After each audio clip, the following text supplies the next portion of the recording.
We are back for our latest episode of Boardroom RevOps, where we're bringing you valuable tips from RevOps experts so you can make it to the C-suite. I'm James, co-founder of Accounting, the next-gen BI solution for RevOps teams. I'm joined by Hannah Wendt today. Great to have you on, Hannah. Great to be here. I'm excited to cover an interesting theme today, a little bit meta too, learning within RevOps. But before do you want to share your background in a bit more detail for folks? Sure. I have spent most of my career in RevOps and the e-commerce SaaS space. Started out my role in sales and quickly transitioned from sales into sales operations into revenue operations, primarily through my love of Salesforce. You can ask 10 people, get 10 different answers. Like, how do you define RevOps? Yeah, I agree with that. I think a lot of people say marketing, sales, and CS, but for me, it's really connecting the dots more than just that. It's cross go-to-market, product, and finance. And then really it's the systems and process and data across those three different larger departments. Why it's such a hard job. That's like basically like the entire business, I feel like. But when RevOps touches the customer journey, I feel like that is just the reality. At the end of the day, if you're aligning to the customer or buyer journey, it ends up being across everything. Yeah, it's I think why RevOps is so interesting though, it has the opportunity to be like the most strategic role in the business because of that. But double-edged coin, I guess. But okay, so we'll dive into learning here shortly from a couple angles, like how you drive learning as a manager of a team, but also like how you continue to learn and grow as a manager. It's a little harder to do. You don't have the time like an IC. But to set the stage, I want to talk about managing a RevOps team first. And so you've been in a few companies now, growing in seniority over time. It looks like you've led RevOps function in a couple of these. Like, what's your philosophy for building a RevOps team? And I know that's a really huge question, with of component pieces here, but would love to just start with, do you have a mental model for how you even think about it? Yeah. I think for me, it starts as I've led a lot of lean RevOps teams, right? So I've been a team of one, I've led teams to 5 or 6 people. And I think at that size and stage of company, it really starts with understanding who's there, assessing strengths and weaknesses. And then also, I think it's the kind of self-awareness to assess your own strengths and weaknesses. So for me, with my background in sales and sales operations, typically like my first hire is marketing operations if that person doesn't exist at the company, right? And so I think it's a lot of that. And then as the company grows, I think that's where you start with a lot of generalists, right? Teams of 1, teams of 2, 3. And then I really think aligning into business partners has worked well for me. And then eventually hiring a systems expert underneath across all of the business partners. Are there any signs or signals that start to tell you, oh, it might be time to invest in another hire here? I think this has maybe changed a little bit within the wave of AI and the do more with less go-to-market efficiency focus. I used to probably say I would really try to align my team with the sales and go-to-market team's growth. And I feel like there's a lot of different ratios out there on when to do it. But for the most part, I think there's a lot of exciting things with go-to-market AI tooling that I think might warrant actually not larger RevOps teams, but more specifically focused RevOps teams sooner. I think it does vary based on the needs of the business. I try to really understand what impact are we trying to have and do we have the team in place to drive that impact, usually through an annual planning process. So that actually segues really well into a question I wanted to ask you. RevOps, I don't believe this, but I guess technically it might be true. Folks will say RevOps isn't revenue generating. And like at a lot of companies, there will be inherent pushback of we might want to hire another sales rep instead of another RevOps person because they'll create us more revenue. And I get where people are coming from with that. Like in your experience, maybe it's that, maybe it's something else. Is there pushback from leadership on growing the team? And if so, how do you get past it? Yeah, totally. It starts with a spreadsheet, right? In a spreadsheet, a sales rep has a quota and they're magically going to hit that quota. I think there has been maybe earlier on, I think especially when I was a team of 1, it was really difficult to advocate for that next headcount, right? Because it's like scaling yourself. But I think as time has progressed, companies have been more supportive of RevOps and see the impact of how much smoother the business operates when you have a high-performing RevOps team. I might be lucky. I've really tried to align myself with companies. Like when I'm interviewing, it's really important that they understand what RevOps is and are bought into the function because it just helps me drive a high impact team and it aligns with what the business wants. And so I think over time, more and more go-to-market leaders are seeing RevOps as truly their right hand and are embracing it as a function. That's great. And actually, to take a slight detour, I think that's such an important thing. Like, any tips for how to assess that in a like interviewing scenario? Oh, that's a great question. I think I really ask a lot of questions, I think, to go-to-market leaders. I think understanding if they've worked with RevOps teams before, asking questions about what did they work on, how was your relationship with RevOps, I think can help give you a lot of insight into what they expect and how they perceive RevOps as a function. That's great. I really like that. Okay, cool. So we talked a little bit about like building the team, some of the structure, when to hire, switching gears a little bit further, like goal setting on a RevOps team. A challenging thing to do because there's so many things going on at once. Like, how do you approach that for your teams? Yeah, I think sequencing is so important because RevOps touches at all of the departments, right? And so you really have to be close to your go-to-market business partners and try to understand what they're focusing on and their initiatives are going to be, because you're going to sign up for twice as much stuff if you're signing up for your own projects and initiatives as well as what they're focused on. So I think as much as you can sequence that work. And what I found really helpful is trying to tie out everything on the RevOps roadmap into an overall company initiative. So for us at NoFraud, we really are focused on maximizing go-to-market growth, driving operational efficiency, and then proving our value early and often to our customers. And so if I can organize my work into those initiatives, I think it helps me better align my work with my go-to-market partners as well. I think that ties perfectly to making the case for more resources as well. As we're already working on these top level initiatives that are really important for the business, I'm framing up RevOps to support those. Here's why bring on extra resource will actually guide those. I think that's how it all comes together nicely. So that makes a lot of sense. Some of the work we work on is very project based, right? And so you really have to take, before you start a project, take that extra step to understand how are you going to measure success and how can I prove the ROI back to the business on this impact. And so it's not something I'm perfect at. It's something I've gotten a lot better about and I think about a lot as I'm building that roadmap. How are we measuring success? And then going back to measure what the benchmark was before we started a project and what result did we drive. That's great. I think that's such a good habit to get into and easy to not do because there's so many things going on, but I think that's really important. Okay, awesome. So we'll move into like our core theme of this discussion around like learning. And I want to start around like fostering a learning environment for your team, like as a manager, which is hard to do in RevOps because again, there's so many things to do. People use the adage, like no one goes to school for RevOps. It's a lot of learning by osmosis. So before we dive into that actual learning piece, like to set the stage, as you think about hiring, what are you looking for when you hire RevOps folks on your team? Yeah, I think there's like pretty specific things I look for, and I think it's all around their curiosity, eagerness to learn, and their overall passion for RevOps. I think so many other of the hard skills within RevOps, obviously you need to be systems minded and have a technical aptitude, but a lot of those things you can coach and mentor, but I can't make you passionate about the work. And so that's usually the main focus. It's a really like black and white yes or no. You mentioned like you can teach some of the technical skills and not everyone will have. There's a lot of them. How do you think about the gaps in those you hire? Is there a 30, 60, 90-day plan or is it more opportunistic about how to close it? Do you take a mentorship model? Do you have any best practices there? Yeah, I think it goes for both, just not net new hires, because obviously you get to bring in that talent, but also if you're inheriting a team, there's a lot of mentorship there too as well. And I think it starts with understanding where they want to go in their career and focused on aligning the work they're working on with their career path. So I think I found a lot of success in sitting down with my team, understanding they might not want to be a director of RevOps. They might want to be a director of CS or go be a marketing leader. But how can we align on where they're at today, what skill sets would both benefit RevOps but benefit their career?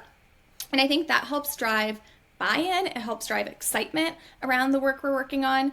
And then meeting quarterly. I think like a lot of times you reflect on this in annual reviews, you reflect on this in off cycles, but I like to set up quarterly cadence with my team, call it a quarterly pulse, and we talk about their career, talk about their growth areas, and use that. And it feeds back into the roadmap, right? Is the stuff they're working on this quarter aligned with where they need to grow and where they want to grow? I love that. That's a really comprehensive and holistic view of that. Something you mentioned to me, which was actually the genesis of the theme of this podcast when we were chatting previously, was around creating space for folks to grow too. Can you just elaborate on that kind of philosophy of yours and how you think about that for your team? Yeah, I think it's both in my team and myself, right? You're never going to learn a new tool or learn a new skill in your little 15-minute time blocks between meetings, right? And so you have to create the space on your calendar, literally create the space to set aside time to learn. And that might be independent learning. I have had people on my team wanting to get certified in Salesforce. They're going to block out time to focus on going through practice tests and questions. But I oftentimes also find and try as much as I can to make space to do working sessions, because I think there's a lot of times where there's few things better than live training in my experience. And so as much as you can make time, either you and your team or even your team working together to carve out those working sessions to work through new problems or growth areas, I found that really helpful as well. Awesome. I think that's such a thoughtful way to approach this too, and it's so easy to get stuck in the data and the stress of RevOps. You, as the leader of the RevOps function, giving the air cover to your team, I think is really admirable and something that everyone should strive to do. It's actually really, it sounds easy, but it's actually not easy. Yeah, it's definitely challenging, but it's very rewarding. There's nothing more exciting than, I'm a huge Salesforce nerd, so I'll use Salesforce as an example. On my team, one of the skill sets we were focused on last year was learning flows. And so there are a few things more exciting than watching someone not know how to build a flow to building a flow on their own. It almost brings you back to the joy of when you first learned it, that celebration when whatever automation you put in place actually works. I think it helps motivate the team. It's exciting. It reminds me why I do what I do. Awesome. That's great. You just gave a few great examples of what I would call the macro of learning and development, like all the tasks that happen. How about the micro? So one-to-one, you're mentoring someone on your team. What's your approach to being a good mentor in that relationship?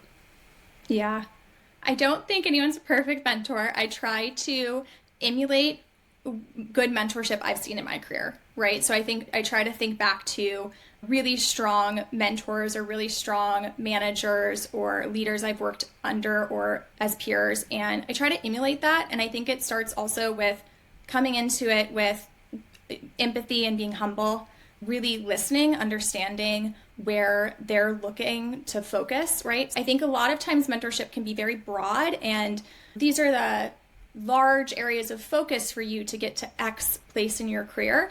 And I think where I sit as a director who's still very hands-on keyboard, I think the value I give is more in the specifics, right? So if you are new in your role and trying to prove out value, let's focus on a RevOps charter, and I can give you a template I have, and let's work on that together. So I think getting more tactical, but first listening, identifying what they need is where I feel like I've been able to provide the most value as a mentor.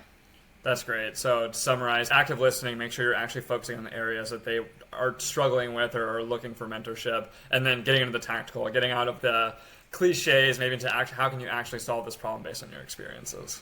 Yes, exactly. That's awesome. I think it's working because I emailed you yesterday from RevOps Connect that after one session, and the mentee that we matched you with said they already felt like they were on the up and up to solving all of their problems. And so I think your approach is working, at least for some, if not all. I'm excited about that. The last question I have around the team aspect of this is, as a team continues to grow, it's hard to scale you, Hannah, the boss. You're just one person. Like, the culture of learning and mentorship becomes really important too. Anything else you would add there on the cultural side of things to be thinking about? I think ideally it starts with a lot of working sessions with your boss, right? In RevOps, there's so many different areas of specialization, and there's so many people on the team who have what they're the best at. And so I try to really foster that within the team with show and tells or lunch and learns. My team just built a really awesome whatever, and let's showcase that, and it would be great for someone else on the team to learn that. So I try to do that, and I think it does also feed into this overall positivity, motivation. I think people get excited to present work that they're proud of, and so as much as I can try to cultivate that, I think that really helps just broaden the reach that I can have, not just with me and my time. Yeah, that's great. And also it seems like it has like an adjacent benefit of just recognition and like driving a performance-driven culture too in a very positive way, because you're highlighting the great work everyone did. So if I haven't been risen to do a lunch and learn in a while, I might be really motivated to do this next project really well or knock it out of the park. Yeah, I think that's my overall management or leadership strategy, is like leading with a carrot instead of a stick, if that makes sense. Like, how do I motivate you to do your best work? Maybe that comes from my background. I was a cheerleader back in the day. I'm not sure, but that's definitely my overall leadership or mentor style. I love it. Do you find that carrot is different for everyone that you work with? And if so, like, how do you suss that out for folks? I think it really is. I think it goes back to that career path and career goal, right? Where I've been surprised by this. I think when I was in RevOps, I very much wanted to keep climbing the RevOps ladder, right? I wanted to be a manager, then a senior manager, then a director, and now I want to be a VP. But across managing different teams, I've seen a lot of people want to go in different paths, right? They might want to focus more specifically on the system side, or go into CS, or go into marketing, go into BI. And so I think embracing that and embracing where they really want to lean in, where their strengths are, helps a lot. That makes a lot of sense. Cool. I think that's amazing feedback on the management of the team aspect. But let's turn to you as a leader. Like we mentioned at the very beginning of this call, get really busy, really hard to have time to invest in yourself. Any advice just to start around like growing as a leader, like things you've been able to do or try to think about to continue growing on your own?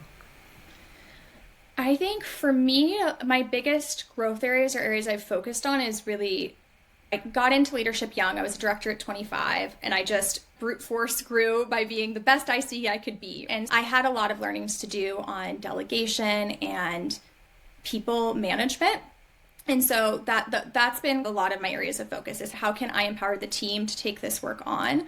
And I've slowly gotten better and better at that. It's still an area of growth, but I think a lot of the other soft skills, a lot of the soft skills I focus on with my team, I'm still focused on for myself. You're never going to be the best at stakeholder management. You're always going to continue to work on that skill. Same with communication, right? You can constantly get better and better about communicating at different levels within the org.